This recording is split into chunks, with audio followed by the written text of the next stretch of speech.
Welcome to episode 1 of Sister Code with Anne and Preethi. Two sisters, two tech paths, and one mission, people first leadership.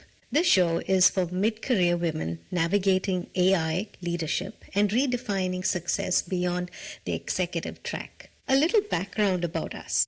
We're cousins who grew up together, went through grad school together, and started our tech careers side by side. And today, we're both in management. I lead global technical support teams, and Preethi leads engineering teams. We wanted to kick things off by sharing how we actually got into the tech world in the first place. Preethi, I am so excited to finally be doing this with you. I am beyond excited, Anne.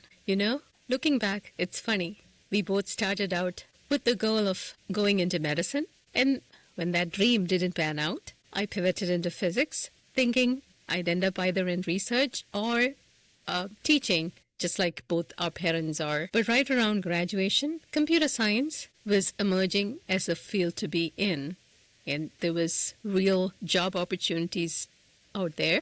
It was a completely 180 from physics, but honestly, I'm so glad I made that leap. Yeah, no, and that leap is really where our story begins. And so, to give our listeners some context, our journey started in India at a time when computer science was finding its footing and it was becoming the next greatest thing after sliced bread. We stumbled upon a 3-year graduate program called the Masters in Computer Applications, or MCA. And here's the thing, we actually didn't know a single person who had done it before us. And so we were completely flying blind, trusting our parents' instinct that this was the up-and-coming path to a real career, a real job. But there was no roadmap. No one had, no one we could call for advice. It was scary, but it was still something we wanted to do, I guess. But we did see that it had a lot of potential for global opportunities. And I think that really sealed the deal for us. For me, I was already in computer science. I'd done that for my undergrad. So MCA felt like the natural next step for me. But Preethi, you were coming off a very rigorous physics undergrad degree, making the jump from the laws of the universe to the logic of code. What was that like for you? Honestly, it was so jarring. I still don't know what got into me or how I survived. Because not having even a single paper or single course in computer science and completely jumping in blind. Looking back, I did love physics, but I knew I didn't have the patience for teaching. Research, I could have done it, but then again, this had a lot more opportunities out there. And let's be real with our listeners. Computer science was hard. It was super hard, and especially going from someone who had no background in computer science. This was long before GitHub or any of the online learning portals or any of the open source resources that is readily available for people that you have today. It was completely flying blind. You figured things out through sheer persistence and people around you. I only got through it because of my friends who were super supportive, and especially you. Your notes were legendary. Without your notes, I wouldn't have passed a single test. That experience was actually my first real lesson in what a strong support system can do for you. A support system can make or break your journey.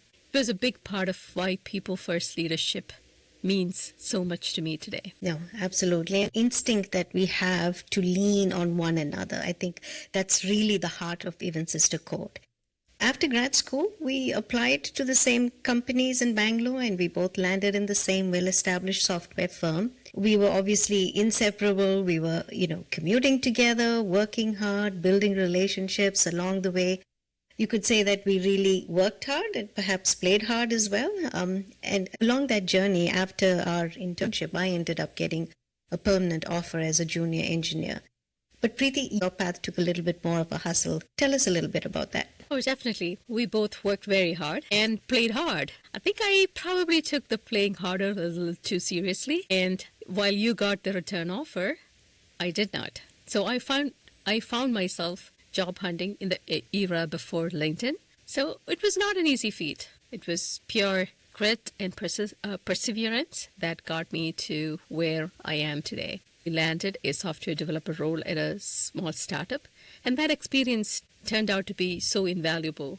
Getting the front row seat to how a small company actually operates and having direct access to the CEO, that gave me a crash course into business that I still draw on today. And I really, really enjoy hearing and learning about the business side of the technology as well. And that gives me a lot of Startup experience really is I think that's a blessing in disguise. And for you, I think the timing also turned out to be perfect. It gives you the strategy, the vision, the chaos, and all of that, right? There's nothing that's defined well when it comes to working in a startup. Anyway, while you were at that startup, our former team lead reached out to me. Back then, networking was really over coffee, and that's how we networked, and gave me a proposition. She was building a new QA team for a US based program and asked to join. Obviously, said yes, and then I immediately thought of you. And so I reached out. You applied and you interviewed and got the offer. You joined, and we were the sister team back together again. What happened next, I believe, for both of us is what I would call the unimagined dream. Both were selected to travel to the US for three months to work on site with a customer. For two women in India who had been figuring it all out as they went, it really felt like a fairy tale.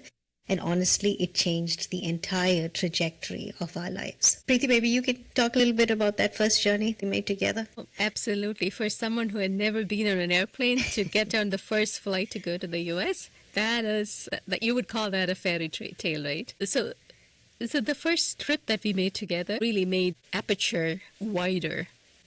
You wanted to do more of what you were able to do in that short three months period of time. While our first trip together was the same, our permanent move was a different story. I came over to the United States more permanently to join my husband. And once I arrived, not working was not an option. So I had to start the job search again. What I decided to do was to pick up the phone and call my previous manager from that 3-month stint that we had together. And without a moment's hesitation, he said yes. That moment taught me something that I've never forgotten. Keep your network alive and always pay it forward.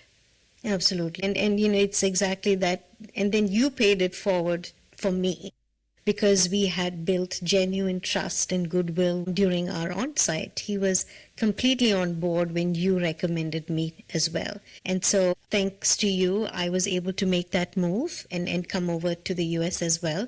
My family joined me later, and we began this whole new chapter, new country, new continent, new everything. If there's a theme to our entire journey, it's this: lean on your network and pay it forward every time.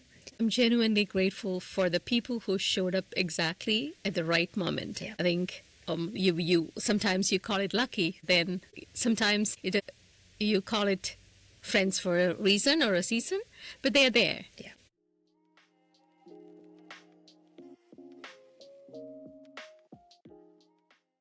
So after settling in, I eventually moved to California for my husband's career, staying within the quality engineering roles. And this was right when the STET role, the software development engineering test, was taking off in the industry. But honestly, the bigger test really wasn't the technology. It was life, juggling school drop-offs, late night releases, a husband deep in startup mode. All of this had equal parts that was both enriching and really exhausting. Preethi, you stayed on in North Carolina. What did that balancing act look for you? Was it similar? Started off easy with just my husband and I, both of us working, but it changed quickly. My husband started a traveling job, which means I had a young child, and it means that I was handling the full-time QE role, daycare, pick-up, drop-off, childcare, almost entirely on my own during the week. You figure out pretty quickly how much you would be taking things for granted. Not having parents, grandparents, to have a built-in support system nearby to step in to help you is not a small thing. We got through it. We figured it out. But as the years went along, the industry changed too. And during that, because of some of the reorg that happened, I moved back into a developer role. And then I was hit by a layoff at the time during the dot-com bubble. Then it was at the time I made the decision to take a career break. I didn't know how long I was going to be on a break, but it turned out to be a 3-year break to focus on our young family. And it wasn't easy to someone who is used to a full-time job, taking care of just the children was not an easy task. I gained new perspective on stay-at-home moms, and I tip my hat to them any day. So when I was ready to return, industry had already changed and I had to upskill. So I decided to go back to community college to take evening classes while my husband took care of the children. And that hustle, it ended up landing me a role at a startup again. That was a contract position, and then I landed another position at a company that I had my eye on for a very long time. Yeah, no, and if I could feed off that, Preeti, that preparedness or that manifestation, right, of really positioning yourself to where you want to be, where you want to go, is super important. And I think that's exactly where our paths started to truly diverge. So on my side, I think my family relocated again, this time to Seattle, and my company didn't have an engineering presence in Seattle. So they did have an advanced customer support organization, and within that they had a TAM team, or technical account management team. Now, TAM was a premium paid offering that customers invested in specifically to get dedicated support. And the bar was pretty high: deep technical knowledge, sharp attention to detail, and the ability to navigate complex customer relationships. And so I remember thinking and feeling genuinely conflicted. Is moving into support a step backwards? But then as I thought through that, and I convinced myself to just push ahead, take the risk. And I consoled myself as well. And I said, if you hate it, you can quit. That's the worst case scenario. And something unexpected happened. I found myself helping customers use the very products that I had helped build and test. And watching real people interact with and sometimes completely break our designs actually lit something inside me. I loved being the bridge between the customer's world and the engineering team. So I finally didn't want to quit. I wanted to continue doing this, and this became my sweet spot. Now, as the novelty of support slowly started to wear away, I kind of looked around the room just by chance one day, and I noticed something very uncomfortable. I was one of the very few women out there, and that really bothered me. I wanted to be the kind of support for other women that I hadn't always had access to for myself. And I realized that if you truly want to grow, and if you want to create a space for others to grow, you really can't wait for your company or your boss to hand it to you. You have to go find it. And so I did. I started attending Women in Tech meetups through Eventbrite. I volunteered teaching kids to code using Scratch. I found mentors outside the organization, and I eventually joined a panel at Seattle Startup Week to speak on a topic that was very close to my heart, that Asians are not a monolith. Now, through all of that, I truly felt a sense of belonging, a sense of impact, and I started feeling connected. With that feeling, I remember talking to my mentor of moving into management, because I truly felt that I would like to try that out. And I remember I walked into my manager's office and said, I think I'd enjoy management. I didn't expect him to agree immediately, but he did. He actually agreed instantly. That was that. I want to be clear. For me, management was not a title or the next step on the ladder. It was really a calling. People are complicated. We all are, every single one of us. People are hard. You really genuinely need to want to invest in them if you move into a role like this. Preethi, what's your take? Because I think this is where our divergence happened. We were ICs and then management. Tell me a little bit about your part. Was not thinking about management at all until I watched you do it. So I was like, okay, that could be something I could do too. That could be a career path. I'm an introvert. So, and you were always good with people. And I loved my space where I was doing my thing, taking care of my work was quantifiable. But then I wanted to really think about what I wanted to be or what I want my career to be. How I grow as an IC. So I wanted to get to public speaking and talking about technology. And I was a public speaker. So I decided to join the Toastmaster chapter in my company. That really helped me grow, or at least work through my fear of public speaking. I do all right. So then that really put me out there in opportunities that was not open to me at the time. So I remember attending the Grace Hopper celebration. So I wanted to speak at a conference, and I submitted a talk for Grace Hopper, and that was the first ever conference that I spoke at. And from that to speaking and giving a keynote at a 10,000 people conference, if you had told me that 15 years ago, I would have died. During that time, I remember a colleague pulling me, one of my mentors, asking me intentionally if I had ever thought about management and that I would be good at that. That question really planted a seed. I had seen you do it, and then I'm like, okay, maybe I can try this too. So I enrolled in a program called that was offered at my company called Aspiring Managers Trainings, which gave me tactical steps and tools that would help me if I chose that path.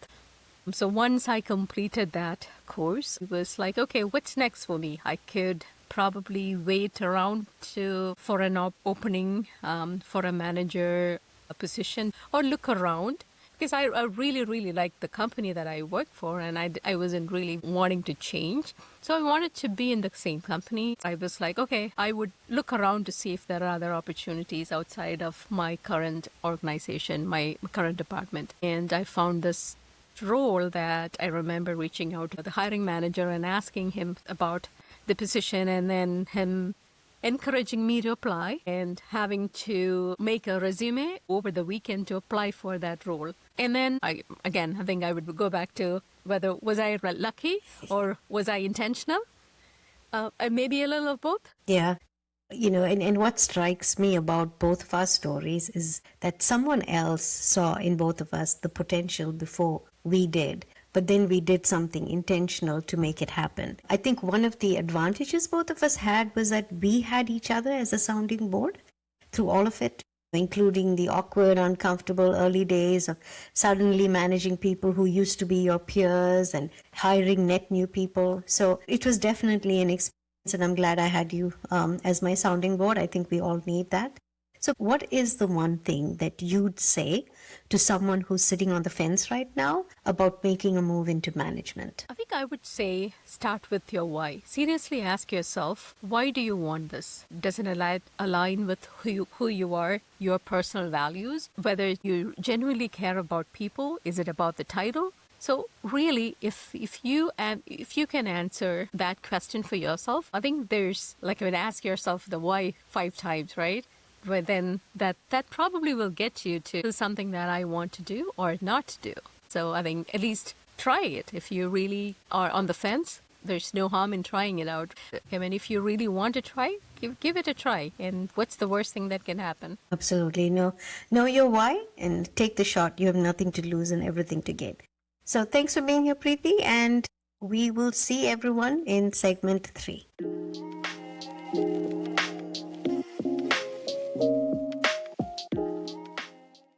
Now we want to talk about where all of that led us, where we actually are today, and what our roles look like in real life, and what it means to be leading from the middle of an organization. And I think this is the part of the conversation that doesn't get talked about enough. Everyone loves the origin story and the climb. But what does it actually look like when you are deep in the middle of your career, managing teams, navigating complexity, and asking yourself, is this what you thought it would be? So let's kind of get straight into it, right? My title today is Senior Director of Global Technical Support. It sounds straightforward, but what it actually means is that I sit at the intersection of customers, engineering, and business outcomes every single day. And my team is the first line of defense when something goes wrong for a customer. And the team is also the bridge between what customer experiences and what the product team needs to hear. So on any given day, I could be the firefighter and the fire marshal both at the same time. Picture this. A major incident hits and I'm in the room with my team working through it in real time, when simultaneously keeping the customer calm on the other end. But I'm also looping in product and engineering to make sure that the right issues get the right attention and priority before they become something bigger. Now, what that really requires is a 360-degree view of the entire organization, from sales to operations to product engineering, all of it. Because at the end of the day, my job isn't just to fix the problem in front of me, it's to keep stakeholders aligned, it's to protect the customer relationship and also prevent churn. And all the while staying calm when the world around you is really on fire. So I'll be honest, that last part, staying calm, that's the skill that nobody probably talks about and it's not always on a job description, but it actually might be the most important one. Preethi, your title is Director of Engineering, which again on LinkedIn sounds very impressive. But what does a random Tuesday actually look like for you? It's a Friday. We're recording on a Friday, so let's see what a random Tuesday for me looks like. So it's, in all seriousness, it is really a balance between strategy, execution, and people management. And no two days look the same. Some days it's genuinely checking off tasks, but you also get pulled into conversations that you didn't really plan for. Sometimes it is strategic alignment sessions that you have had weeks to prepare for, and other times it is a customer escalation that lands on your lap and requires you to stop everything, drop everything, and help the team to prioritize. What I find most energizing in my day-to-day is when I actually have the space and time to connect the dots, to help my team understand the bigger picture and see how their work aligns with that. That clarity piece is something that I'm really passionate about. And I tend to focus on what and the why and leave the how to the teams, giving them the autonomy and trusting them to figure out that path is what has helped in getting the team aligned. So this is where real growth happens. So it is taking accountability by giving them the trust and the space to grow and make mistakes for that matter. And I think that what surprises people most about this role is that it is far less about the technology than they expect and far more about the people, the communication, and providing the context. You're not just managing code or timeliness, you're managing humans, navigating ambiguity, and that is completely a different skill set. And I think what both our roles have in common is that we sit in what I call the middle. We're not entry level. We've got maybe around 20 plus years of experience between us. But we're also not the CEO or in the C-suite. So we're close enough to strategy. We have to have it make sense to us, connect those dots to get the context, to be able to tell that story to our team so that they feel aligned to what the company is trying to do. So we're close enough to strategy to understand and implement it. But we're not senior enough to set it above our organizations. So we're kind of in the middle. We still have to, because we have to connect those dots, otherwise no one knows what they're doing. But that kind of position really has a different type of pressure. And I think that's what we both feel. Like, here's a real example of what that squeeze feels like for me. I own the end-to-end customer experience, which means when something isn't really working smoothly for a customer, it's on me to fix it. But fixing it isn't as simple as just solving the problem that's in front of me. You have to rally people across multiple teams and organizations who don't report to you, and you have to advocate for changes that will actually get everyone bought in and rowing in the same direction. And here's where it gets complicated. At the top, leadership is focused on the North Star, the next big thing, innovation, staying ahead. All of this is necessary. But in the middle, you end up holding this bag of everything that didn't make it onto that roadmap. And that usually means there's a lot of tech debt across teams and services just to keep customers supported within some reasonable SLA. And so the pressures are really different in the middle. It isn't just the workload, it's the constant translation exercise. You become a storyteller. I know, Preethi, is that something similar? Does that kind of dovetail into what you feel? Yes, I felt this squeeze too. Here is a real example. When our engineering organization embarked on a full agile transformation, it was my responsibility to build and execute the plan for my org. And what that immediately taught me is that you can have the most well-designed strategy in the world, but if your team doesn't buy into it, it goes nowhere. I had to slow down to speed up. I spent far more time than I expected just explaining the why and why this change and why now, and what it means for each person on the team, having team conversations, having one-on-one conversations.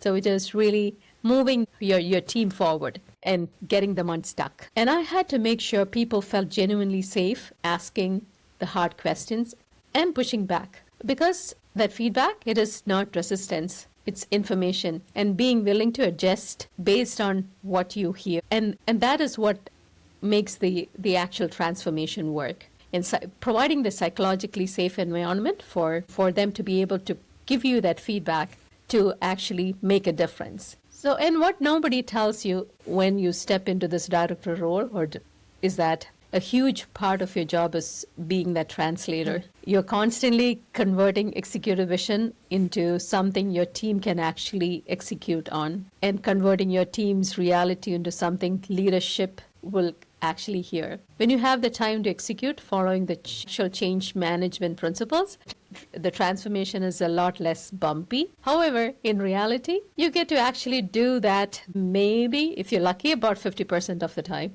So here's an honest question, and I really want both of us to sit with this question. When we were fresh out of grad school, hustling for our first jobs, did either of us picture being here? Honestly, for me, I didn't. For a very long time, my view of life was really narrow. It was just based on the set of milestones that society hands you: an education, a job, hopefully get married, have children, retire, die. It just follows that lifespan. And I was just moving through them without always asking, is this the life that I consciously chose? Now, one of the things that my mother always impressed upon me was that a woman's career isn't about money or status. It's about independence. And I think there's a lot of wisdom in that. Not everybody agrees to that statement. But it's about doing something for yourself, because so much of what we do as women is driven by expectation of others, what our role requires, or what our family needs, what society expects of you. We pour into everything around us, and we often forget that we matter too. And the truth is, you cannot pour from an empty cup. So you have to fill your cup first before you can pour out. I never felt like I took the wrong turn, but I've often wondered if I could have done more if I was more intentional about it. And just when I felt like I was hitting my stride, my kids have all grown up, I have a little more time, I have more clarity about what I want, I've recognized my sweet spot, the whole world suddenly shifts with AI. And now figuring it out is no longer something you do once. The realization is it's a new permanent state. You have to keep reinventing yourself. You really have to rethink this multiple times. Preethi, did you picture any of this when we were starting out? Honestly, the management path in engineering really snuck upon me. I started as an associate manager without really planning for it. However, now I hear people say or ask me, how did you get from an associate manager to a director so fast? To that, I say, I made the intentional choice to stay and make an impactful. And so I'm so glad I made that choice. Don't get me wrong. There are hard days, and probably there were more hard days than good. I questioned my choice, because when you're in it day to day, it can be really hard to see the big picture.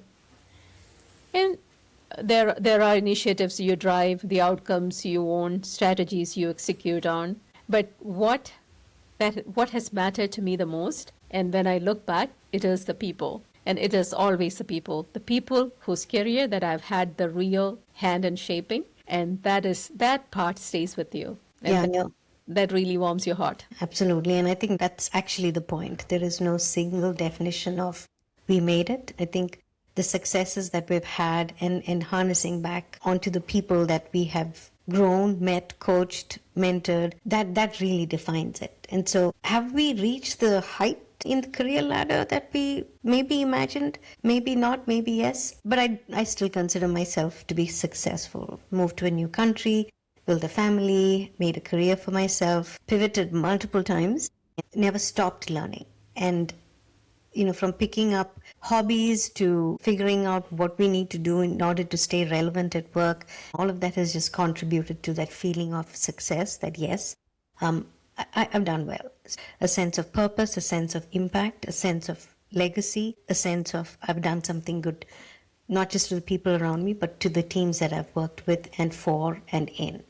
So Today, we're not VPs or CEOs, but that's okay. And there's something else that I've learned on the way, Preeti, and I don't know if it's the same for you, but the workplace was never designed for women like us. And as minority women in tech, you figured that out pretty quickly. The table you want a seat at, it doesn't always exist. And so you stop waiting for an invitation and then you need to start building it yourself. And that's what Sister Code is all about. And that's what we are doing right now. Yeah, what I love about where we are right now, I do go back to a quote that I've heard. It's 20 years from now, you regret the things that you didn't do or you didn't try than the things that you've tried. So in our careers and in this conversation, we are finally asking the questions that we used to only ask each other. And I think there are a lot of other women out there who needs to hear it's okay to ask these questions. Absolutely. And that's exactly why we built this table, so that this conversation doesn't stay between the two of us anymore.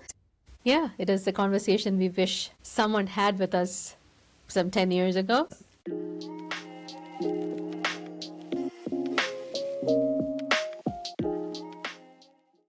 This is the part where we stop talking about our journey and start talking about why we're telling you about it. So, Preeti, why now? We've been having versions of this conversation for 20 years, just between the two of us. What finally made you say, let's take this public? You want my honest answer? You're moving back to North Carolina to be closer to me. In all seriousness, though, I've been a sucker for all kinds of self-help books and podcasts. I still am. You have so many tips that you take from all those different mediums, but then you make it your own. Every time you talk to a mentee, you get asked the same questions. So I guess realizing that you have something to share and people are wanting to listen, it is part of being a force multiplier. If you are having one-on-one mentorship, how many can you do in a week? 3, 4? For me, doing this is about paying it forward. How about you? So, for me, it started with a realization. I think for years, Preeti, both of us were doing everything right, I believe. We've been reading books, we've been listening to podcasts, showing up to these talks. We were absorbing everything we could about how to lead better, grow faster, and how you bring other people along with you. And the focus was always on humans. How do we lead? How do we grow? How do we keep the leadership pipeline alive so that the next generation of women don't hit the same walls that we did? So we spoke about glass ceilings, bamboo ceilings. We talked about having a seat at the table. And when that table didn't exist, we went out and we built one. We got involved in communities like She2, kind of filling the gaps that organizations weren't filling, creating the spaces that women like us needed and couldn't find. We thought we had figured out the climb. And then the whole game changed, because now we live in a world where the conversation has shifted almost overnight, from humans to agents, from people to automation, from leadership pipelines to AI pipelines. And suddenly the question isn't just, how do I grow as a leader?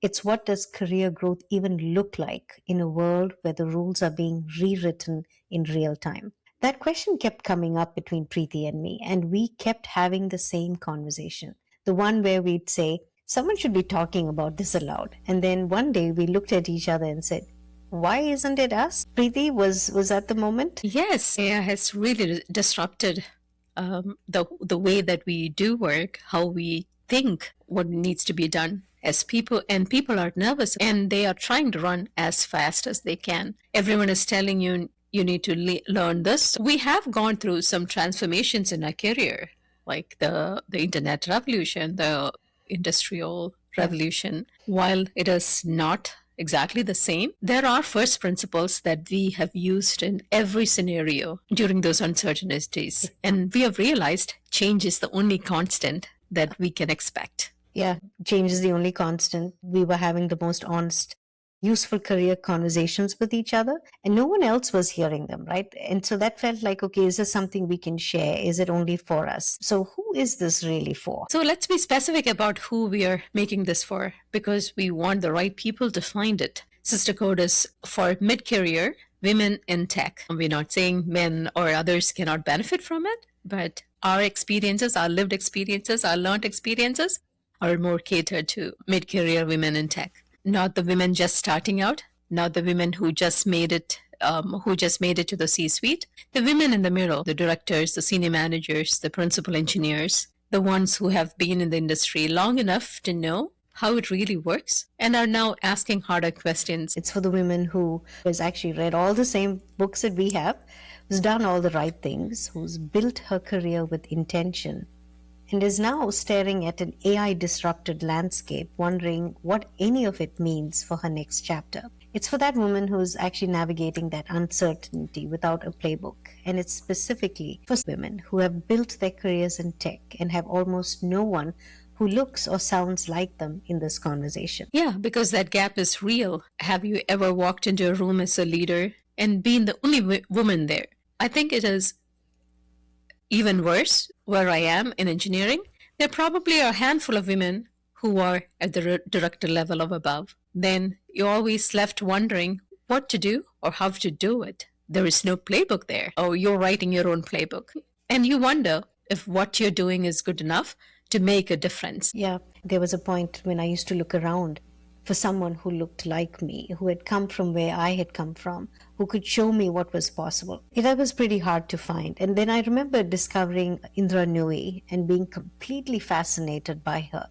Here was a South Asian woman who had immigrated to the US, built an extraordinary career, and made it all the way to CEO of PepsiCo. She was proof that this is possible, and I held on to that. But here's what I didn't have and what I wish I did. I didn't have that everyday conversation, the honest behind the scenes discussion about what it actually feels like to navigate this industry as an immigrant. I didn't have other women who looked like me talking openly about intentional success. I didn't have thought leaders from my own community saying out loud the things that I was only thinking quietly.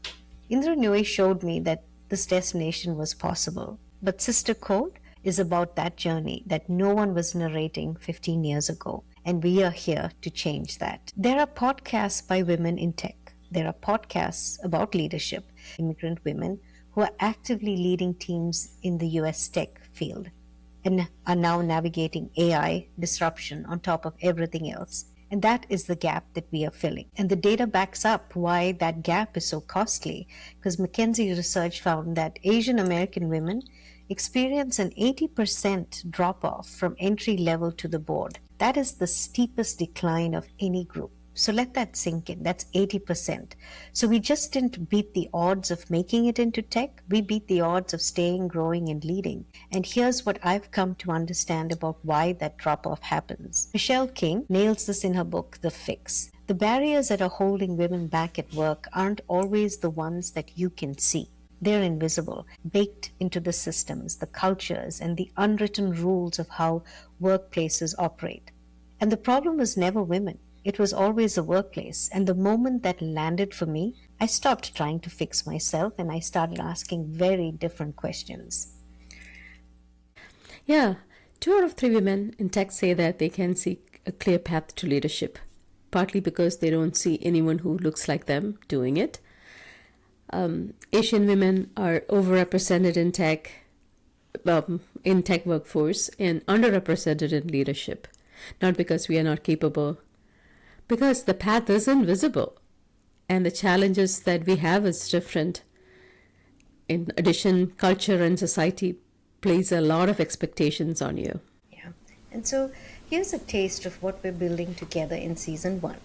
Our theme is redefining the climb because the climb itself has changed. And this season is going to challenge something you've been told about what a successful career in tech looks like.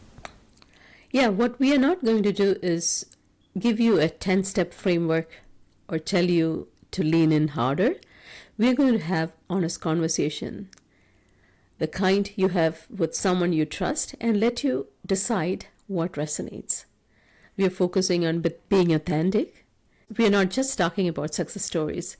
We are talking about struggles, the setbacks, the wins, and the small ones and the big ones. Yeah, no, and what makes us different from every other leadership podcast, honestly, it's us. It's the fact that we're cousins who started this journey together. We did all the reading and the climbing and the community building. And now we're asking an entirely new set of questions, and we're asking these questions together. The dynamic is real, the disagreements are real, the support is real. You're not getting polished talking points, you're getting the actual conversation. Before we close out episode 1, I want to say something to whoever is listening right now and sees themselves in any part of our story.